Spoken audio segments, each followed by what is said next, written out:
This is the Johnny Cleveland Podcast, all things Cleveland sports, with your host, John Suchan.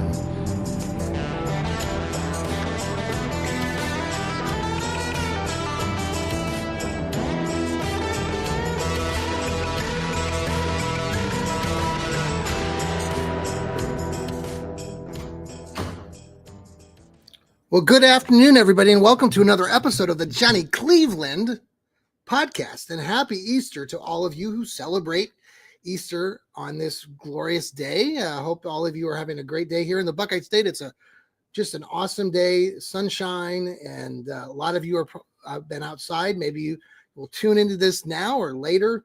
We'll have the audio up shortly after this on Apple, Spotify, anywhere you follow your podcast. We're there. We're the Fanatical Elves Network, part of Fans First Sports Network. Let me see if I can find my background music. I don't know if we have it going on here. Let me see. Let's see if this works. Oh, there we go. We got my violinists in the background. So this is the Johnny Cleveland Podcast, and I'm your host, John Suchan. Lots of things going on in the world of sports, especially if you're a Cleveland Browns, Cleveland Cavalier, Cleveland Guardians, Indians fan. The Cavaliers play later this evening, a little bit after 7 o'clock, and should be a lot of fun. They have the Miami Heat coming to town to play. These two teams have not ever played in the playoffs. A lot of us who have followed Cleveland sports know the history of the Miami Heat, especially when it comes to LeBron James, when LeBron James took his talents to South Beach. So we'll have a lot of fun with that, this series.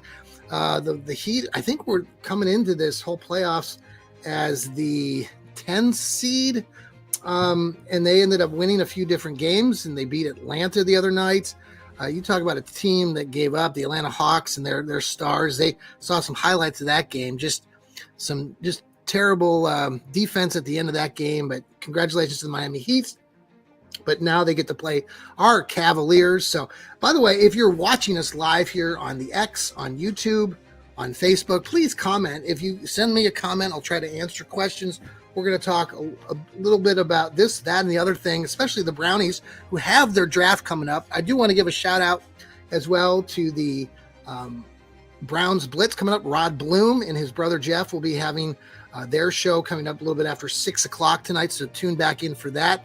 I believe they're recording their show, and then we'll have that out to you shortly thereafter. But this will be his final podcast before the Browns have their draft on Thursday night. The draft starts at 8 o'clock. But before I get into all of that, and we'll talk about the Browns here secondly, again, the Guardians did win. They swept the Pittsburgh Pirates, not the Squealers, the Pirates baseball team there in Pittsburgh. And, our guy, it was an interesting game.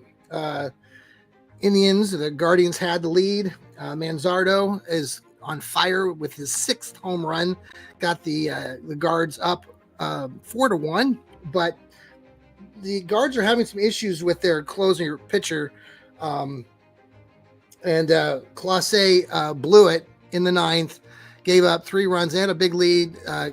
Fortunately, the Guards were able to get the lead back in the 10th inning, and they survived and won that game. So that's a great ballpark if you ever get an opportunity. I don't like the Pittsburgh sports teams, but they do have some really nice venues, especially their baseball park. So if you get a chance, head over there and watch a game. So the Guards are 12-9, like I said, and 21 games in the season. They're, I think, right where they need to be. I know there's been some concerns about their pitching, but they've been getting some good hitting from players like Manzardo and Stephen Kwan. So hopefully they'll continue to win as the season warms up, the weather warms up outside. The weather here in Ohio, like I said, is great, and looks like the next couple of weeks is going to continue to be spring-like weather. So hopefully the Guards will continue their winning ways. So congratulations to them. I know there were some real concerns that first couple series of the season when they went out and first played the Padres, and then I think the Angels, but they've seemed to have steadied the ship and they're headed in the right direction. So again, good job to them. So the Cavs again tonight, they start their journey to an NBA championship. All fingers are crossed that will be the case. They have the talent, they have the players, they have the coach now, Kenny Atkinson, doing a marvelous job. I have been arguing and complaining about former Cavs coach JB Bickerstaff for years and saying that was really the primary reason that this Cavalier team was stunted in its growth. And lo and behold, yes, JB did get the Detroit Pistons to the playoffs. A good job to the Pistons and kind of good job to JB, but JB can't win the big games, and they might win a series, but they blew it last night against the New York Knickerbockers. The Knickerbockers had a ginormous 20 or 25-0 run against Detroit, and JB doesn't know how to coach, which I've said that for about 3 or 4 years, and that happened again last night. So it was not surprised to see that happen and how it happened. Not that I'm not a fan of Detroit, so let's concentrate here on the Cavs. So the Cavs again tonight, they play the Miami Heat, and it'll be a lot of fun to see the fan base. I know there's some of our colleagues are going to be at that game tonight, rooting on our Cavs. Let them know, and it'll be exciting. And I think I know a lot of people are expecting the Cavs to maybe even sweep this series. I don't know if that's going to happen. You have to give the Miami Heat and their coach some credit. They've been playing well. So don't be alarmed if the Cavs don't win a game. I would expect them to win tonight. If they were to lose, yes, that would be pretty shocking, but don't lose faith. This Cavs team is built for the long haul, I believe, and I think they've got the right coach to do that. They've got a talented squad, and it'll be interesting to see how Kenny Atkinson plays his bench, his rotation. I've trusted that for the most part, and I've had some issues with some of the players, and I know many of you are fans of certain players on the squad that I'm not necessarily the biggest fan of, but I think that they play with their main core, that main core of the four. Evan Mobley, I'm expecting him to really show up and start doing some things in this third season of his. Jared Allen continues to do what he's doing, and I think, put the other guys around there. Obviously, it's driven by Donovan Mitchell and Darius Garland. So we'll see how it all pans out, but look for a fun evening. Hopefully the Cavaliers come away with an important Game 1 win in this first series. If they continue their ways, which everyone is expecting, though it looks like the matchup right now is between the Indianapolis, the Pacers and the Milwaukee Bucks. The Pacers took care of business at home against the Milwaukee Bucks. I suspect that the Cavs are going to be having to play the Pacers, and the Pacers played the Cavs a couple times at the end of this regular season. So the Pacers are going to be prepared. That will be a tough bout, and it'll be tough for Cleveland too mentally, because they weren't able to get past that mental block a year ago. But I blame part of that on their coach and not knowing how to coach when they lost to the Boston Celtics. Again, the Cavaliers coming into this series, it's good in the fact that they're not getting the attention that they've probably earned, but that's okay probably with most of them. Again, this morning, you watch any of the national outlets and ESPN's Fox, none of them want to talk about Cleveland. They all talk about Boston still. And yeah, I get it. Boston was the defending champs, but give Cleveland some props. Well, I suppose just let them keep winning and play under the radar until they get into that NBA championship. And then maybe the folks at ESPN and Fox will change their tune. So we'll see. But let's hope that the Cavs get off to a good start. I expect that will happen. All right, let's pause here for a quick commercial break. This is the Johnny Cleveland podcast. We will be right back. Hey, and we are back here on the Johnny Cleveland podcast. We want to give a shout out to Hemisphere Coffee Roasters. They shake the hand of the farmer. Great group there in Mechanicsburg, Ohio. Wonderful coffee. If you haven't checked them out, check our X page. At the top of our X page, if you follow us on the Fanatical Elves Network and you click on that button there at the top of our main page, and it'll take you to Hemisphere Coffee Roasters, and they sell awesome coffee. We've been drinking that coffee for probably a good 10 years here in our household, and we'll never go back. It's amazing stuff. A lot of variety, a lot of different things that you can do with their company. If you want to support a local company, that would be great. And you're also supporting us here at the Fanatical Elves. If you buy any of their coffee, we get 15% back with your purchase. So thank you very much for supporting us here, because the guys here, all of us, and the ladies, they do a fantastic job here on the Fanatical Elves Network. The thing, I say this every time I have my podcast, but we have such a great variety and of folks that love the Browns, who love Cleveland, who love talking about Cleveland, just like you guys, and it makes a difference. And I just love the fact that we have all these shows. Like I said, Rod Bloom coming up with his Browns Blitz with his brother Jeff, kind of a great show previewing the draft. Some of us do some writing on the side for the Fanatical Elves Network. Steve Gill does the Dog Pound South podcast. Ethan Greenberg, who does some great shows with Going Nuclear and the Best Doggone podcast, not the Best Damn podcast. I messed that up the other day with Heather. We also have Lou Marconi, who does the Browns Blitz, along with his sometimes his semi co-host Sherry. Sherry has also done her own show, the Browns, Breezy Browns Talk. We've got a few other folks too who do some shows for us. We got Sam, who does the Browns breakdowns. Jarrell does his show sometimes, Dog Food Radio. So we really appreciate everybody's support of our programming here, part of Fans First Sports and the Fanatical Elves. If you haven't followed us, please follow us on YouTube as well. We really need your support on YouTube. We're trying to grow our brand, especially on YouTube. So we've put that link on the X and on Facebook. But if you know somebody or you follow us here on the X, go over to YouTube and follow us and subscribe to us. We're trying to build our platform there, and that would be really helpful to us.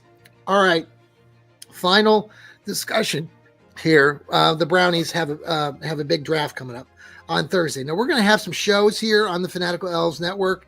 We're going to be coming to you live. I know Lou's going to be up there at the stadium. Ethan's going to be coming in from out of town, also at the stadium. I think Heather's going to be there. Sherry, myself, I'll be there. We're all going to be, we'll be coming on doing some live spots while we're up there at the stadium with the Journey concert before the draft starts at 8:00. The Browns have, of course, the number 2 draft pick. So it'll be a busy evening. The weather right now, not that many of you care, but if you are going up to the stadium on Thursday, it looks like there could be a chance of some rain, depending on it could be later in the evening. So hopefully we'll avoid the raindrops, but you never know. It's along the lake. It's Cleveland. So just, we prepare for everything. All right. So the Browns have this number 2 draft pick, and I've had an opportunity to, we've all here at the network have had an opportunity to analyze all the picks, and, the popular, vote right now is for Travis Hunter, the cornerback / wide receiver from Colorado, or Abdul Carter, the defensive edge or linebacker. He's a skinny mini guy from Penn State. So let me have a sip of my drink here. I'm famished, and I can't talk without. All right, so those seem to be the popular 2 picks right now. A lot of people are out there locally and nationally are saying that the Brownies are going to be taking Travis Hunter, the dual threat on offense and defense. I've written about him for Fans First as well, but I have been doubling down on the fact that I believe, my opinion is that the Cleveland Browns need to take Shedeur Sanders, the quarterback from Colorado, at number 2. I have been saying this for weeks, months, forever. Now, I just wrote an article to counter a lot of people's opinions out there that this pick that I'm suggesting is just because. Don't just take a quarterback at number 2 just because. That's the opinion out there that a lot of people like to throw at me when I say we need to take Shedeur Sanders. He's not valued enough. He's not valued in that position. he's only valued further down the draft. And I just say it's hogwash. And a lot of you disagree with me. That's fine. And, if either one of these guys, Abdul Carter or Travis Hunter, is taken at number 2, I'm not going to throw the TV or throw things around or be miserable about it. I think that either one of those players would help the Cleveland Browns. I do. I believe that. I listen to the rest of you, my colleagues here on the Fanatical Elves, and I too believe that they would help the Cleveland Browns. But I believe that Sanders would help this Cleveland Browns team more now and in the future than either one of these guys. When people start talking about you, a lot of you will use this sort of generational player, and they talk about Travis Hunter. And I listen to my colleague Steve Gill, Dog Pound South show, and he's brought this up a little bit, and I tend to agree with him a lot on this thing about Travis Hunter. He's 180 pounds, and everyone's saying, "Oh my God, he's the greatest thing that And why? He's a great talent, and I'm not going to say he's not going to do great things. We've had a lot of great talent on Cleveland Browns teams in the past, and Travis Hunter can help, I'm sure. But he's small. He's not a big guy. He's skinny, and I don't see it as, maybe down the line, but he's not going to bring you instantaneous success here as a Cleveland Brown. If you take him, you pick him, you're gonna win some games. But right now, Vegas has the Browns winning 5 or 6 games, and I'm not saying Vegas is all that, but they do pretty much get it pretty much close to on point. And a lot of Browns fans are worried right now. And we've got these elder. It's funny, because I want to kind of get into this part of this argument, because a lot of people, when I present this article, I present this opinion about Sanders going at number 2. Everyone blows back and says that it's crazy talk, and I saw some comments today on social media from people that were commenting on the article I pushed out, that it's hogwash. Like, I use the term hogwash, but they in turn are saying that this is crap, and it's absolutely just crazy, because you're throwing that out. Part of my argument with Sanders, and some of you will again disagree with this, but I do believe that part of this hate for Sanders and taking him at 2 stems from this kid's cockiness, his arrogance. And then you tie that into Deion Sanders, his father, who's a Hall of Famer, who many of us who are in the elder category of Browns fans have followed football for a while. Deion has always been cocky and always arrogant, and maybe that rubs you the wrong way, and you don't care for that, and you think it's going to be a circus if they come to town, all of this crazy stuff. And it's just absolutely ridiculous how this fan base and the national media has kind of talked themselves out of Cleveland taking a quarterback who the Cleveland Browns need a quarterback. Some of you will say, well, there's so many more good quarterbacks down the line. Okay, well, I'm living in like current time. I'm not waiting another year, and I've said this on this show other times. Take a chance, for God's sakes. You have nothing to lose right now. You take Sanders right now, it doesn't work out in 2 years, 3 years, then you reset, and you go in and go get another quarterback.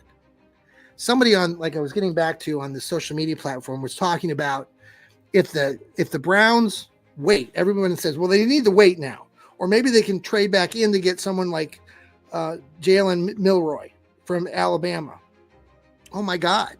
Alabama, Milroy couldn't even beat Vanderbilt. Steve Gill will tell you, my colleague will tell you that. Milroy couldn't beat Vanderbilt this year. Wake up. Yeah, the kid can run for 800 yards rushing. Great. And he can pass the ball, and his upside is great. But I'm not trading back into the first round to get Milroy. There's a lot of other, decent quarterbacks out there that the Browns could get. But why even do that right now? Go get Sanders. And if you want to get one of these other great players, these offensive ends or defensive ends or any of these guys. And if the Browns want to do that, then trade back up and get one of those guys. Go get your freaking quarterback right now. Some of you are annoyed by that. You think that's ridiculous. It's not ridiculous. The Cleveland Browns do not have a quarterback. And some of you are blowing back, well, we got Joe Flacco now, and we got Kenny Pickett.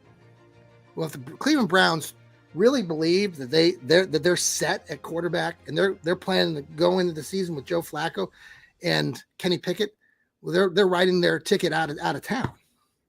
I mean, we're in year 6 right now of Kevin Stefanski and Andrew Berry. Fans aren't going to be, the owners know that. The fan base is getting pissed off. Why do you want to wait on taking a quarterback and saying, oh, well, we have a better shot at taking a quarterback in the second, third round? Take your quarterback now. And yeah, there is a difference. Don't tell me that you think that these, in my opinion, there's not a comparison between Shadir Sanders and someone like Jackson Dart or Milroy. There's a big separation there. We can disagree, and you can say that you can believe that, but I believe that you're wrong. So we'll see what happens on Thursday night. Like I said, I'll be disappointed if and when the Browns either don't select Sanders, or let's say they even trade out. There's people, there's all sorts of silly stuff out there right now. People spinning this and that, saying there's another team out there that's interested in Shadir Sanders and is willing to trade for him at number 2. I would be pissed, obviously, if that were the case. If the Browns don't have the same amount of respect for Shadir Sanders that another team does, I'll tell you right now, I'll be watching, and many people who are fans of Sanders will be watching over the next several seasons to see and compare how it all pans out. Maybe we're completely wrong. I don't believe I am. I don't believe a lot of people are when they talk about Sanders. This kid has been successful. That's the other stupid argument that a lot of people try to spin. Well, what has he done? And then people get even more upset when they say, well, Colorado just honored him and retired his numbers. How could they do that? Him and Travis Hunter. Their team was lousy. They played in the Big 12. Go back and look at everything. If you really want to spend the time, do some research on Shadir Sanders. One, he has been under the spotlight, under the gun, all these years under his father, Deion Sanders. You don't know football. You don't know sports. You don't know athleticism if you don't understand that this kid has been under the spotlight, the pressure points put on him over all these years of playing sports. And then for him to go out there and perform and to do great things. Go look up at the stats at Jacksonville State. Oh, well, Jacksonville State wasn't this, that, or the other thing, some of you will say. Well, who gives a fly? He did those things. He comes to Colorado. No, they didn't win every game, but he was very good. Yeah, he got sacked a lot. Yeah, I've heard that. I see that. I read that. I can do the research just like you. But he also was the most successful college quarterback in the history of in the college game. He has a 74% completion passing rating, or percentage. It leads all of college football. He did those things. People say, oh, those because they hit all these short yardage, and if he didn't have Travis Hunter, just go somewhere else. Have that argument with somebody else. I don't want to hear it. Shadir Sanders earned where he is in this draft. And no, he is not falling. Some of you think that, and if I'm completely wrong, I'm completely wrong, and I'll talk about it Thursday night. But he is not falling. Some of you think that he's going to Pittsburgh. If he goes to the Steelers, I will. Well, one, it would be a huge disappointment, because you know what? And I'll say, I'm not a Squealer fan. But if the Squealers were to somehow manage to get Sanders and the Browns don't, shame on every one of you Browns fans who think that you're smarter than the Pittsburgh Squealers. At least the Pittsburgh Squealers have had consistency and success as an organization. We can't say that for the Cleveland Browns. Historically, yes, the Browns are a great organization. I love the Browns. I will die a Browns fan, just like you. I care more about Cleveland sports teams as much, I care about them as much as you who are watching this right now. And those of you who are out there who throw out insults and all of this hogwash when others like myself want to comment or share their opinions that might be different from yours, and then you throw around a lot of crap. You dive into all sorts of things that you shouldn't be doing. If you're on social media, and I've said this on this podcast before, and you're actively engaging with other people on social media, and you have the gall to start putting people down, you should be off of social media. And if you're not, shame on you. So if you're watching or listening, if you're one of those people that likes to rip on other people's opinions when it comes to, especially when we talk about the love for our sports teams, you have no business being on any sort of social media platform. Unfortunately, you have a lot of people out there who are taking it upon themselves to see what's going on in the world and decide that they feel like they have this voice and their voice is the only one that counts. I disagree with a lot of takes from a lot of different people that I listen to, and even my own colleagues that I work with here on the Fanatical Elves, but try to understand the word respect. Shedeur Sanders is going to be a really good quarterback. Now, will he be great? I'm not going to say he's going to be great, but I will tell you right now, I fully believe in 3 or 4 seasons from now, we're all going to look back at this and you're going to see a quarterback that's thriving in the NFL. You know, when we had this draft back in 2018, Baker Mayfield, Sam Darnold, Josh Allen, you remember that? Those arguments, those discussions? I think a lot of us thought that Sam Darnold was coming here to Cleveland. And then the days leading up to the draft, we all heard that, you know, Baker Mayfield's coming. So it could happen. It probably will happen. We'll see what happens. The opportunity is there for the Cleveland Browns. The opportunity is there to get a quarterback. And if they go with Travis Hunter, I pray to God they don't move up into the first round or sit at 33 and take Jalen Milroy. You talk about value. All you guys who are running around talking about value of the pick, Milroy doesn't belong anywhere close to the second round. If he's there in the 3rd or 4th round, so be it. Jackson Dart there, 3rd or 4th round, so be it. Will Howard, a lot of you love Will Howard, so be it. Kyle McCord, former Ohio State Buckeye, Syracuse guy, so be it. There are quarterbacks that the Browns are going to get. One of those guys they're probably going to get. So sit back. There's a plethora of running backs coming our way. It's sad that the Cleveland Browns have chosen not to re-sign Nick Chubb. Like to know what's going on with that, but I think a lot of us have decided it's going to whatever happens with Nick Chubb is going to happen after the draft. I don't know if that sits well with any Cleveland Browns fans currently. And it's a real shame if the Browns let him go. It's going to be hard to maintain that loyalty, especially as we go into the offseason, if Nick Chubb is not coming back in a Cleveland Browns uniform. Got my fingers crossed on that.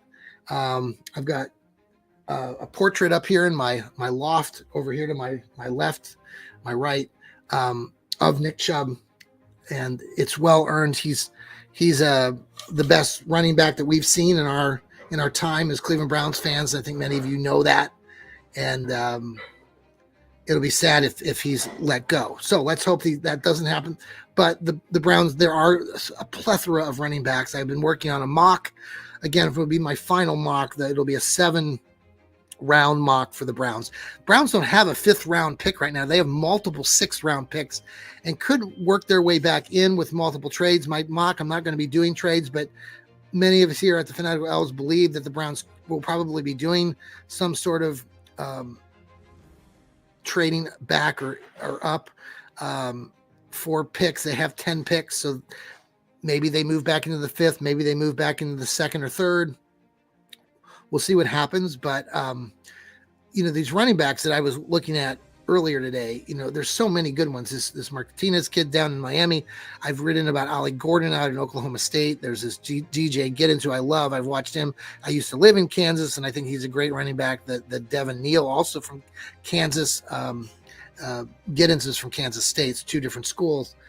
But, then you got the Ohio State Buckeyes, Junkins and Henderson, both, who it would be a popular pick if the Browns could grab one of those guys, or even, what's the kid's name? Can't think of it at the top of my head right now, but lots of opportunities for the Browns here beyond just the quarterback pick. So we'll see what happens. But Monday night, which is tomorrow, we're going to be doing Stirring the Pot with myself and Lou Marconi, who leads the Burning River Browns talk. So join us tomorrow night at 9:15. We'll be doing that show, talking about the Cavs, probably the guards, and of course this Browns draft coming up on Thursday. Again, many of us are going to be there live in person. If you follow us on the Fanatical Elves, it would be great to see you. Let us know if you're going to be there, and we'd love to meet you guys as fans. We really appreciate all of your support. We know you love the Cleveland Browns just like us, and we hope that you love our podcast. Thanks again for a great show. And remember, folks, it's Easter. Enjoy the rest of this evening with your family and friends. Happy Easter to all of you that celebrate that, and keep smiling. Take care, everybody.